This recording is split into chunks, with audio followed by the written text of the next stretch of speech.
Salut, c'est Trado, content de vous retrouver pour la mise à jour de la sélection action. Aujourd'hui, je rentre Neoen en portefeuille pour différentes raisons. La première raison est à chercher du côté des données hebdomadaires avec une entrée en phase haussière.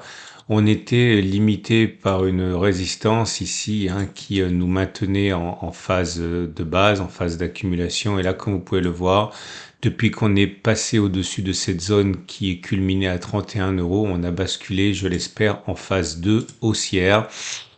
Ça fonctionne pas à tous les coups, naturellement, rien ne fonctionne à tous les coups, mais si c'est effectivement ce qui est en train de se passer, on pourrait avoir un retour intéressant sur NeoN. Ça, c'est pour les données hebdomadaires. Les données journalières montrent tout un ensemble d'éléments également encourageants. On va commencer tout d'abord par le croisement, la fameuse croix dorée M50 M200, sans doute le croisement de moyenne mobile le plus connu. Lorsque vous avez la moyenne mobile à 50 périodes qui croise la moyenne mobile à 200 périodes, eh bien on a un signal haussier.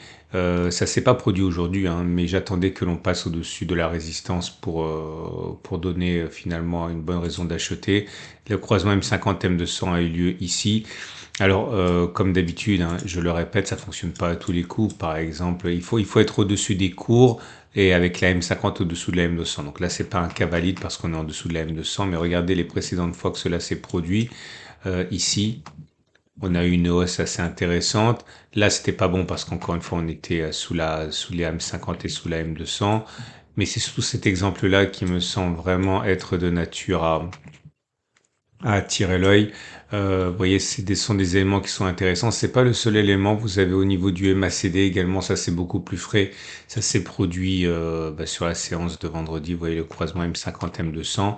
Là non plus, ça fonctionne pas à tous les coups, mais généralement, lorsque la M50 croise la M200, ça donne une impulsion haussière qui pourrait nous aider à nous préserver au-dessus de la résistance.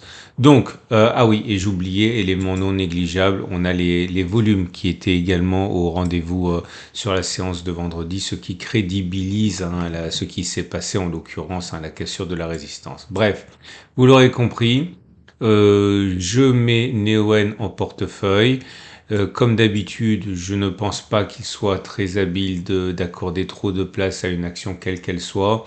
Donc faites les calculs, mais je pense qu'entre 10 et 20 actions, on a quelque chose qui est assez intéressant. Donc il faut que la pondération de NeoN dans le portefeuille ne soit pas exagérée. Je le répète, un portefeuille devant être traditionnellement compris entre 10 et 20 actions. Voilà, je vous dis à très vite pour une autre vidéo. Je vous rappelle que vous retrouvez en dessous de la vidéo des tutoriels pour connaître les phases haussières, baissières, neutres de vos actions afin de devenir autonome. À très vite pour une autre analyse et à tout de suite pour d'autres vidéos que vous pouvez voir tout de suite là par transparence.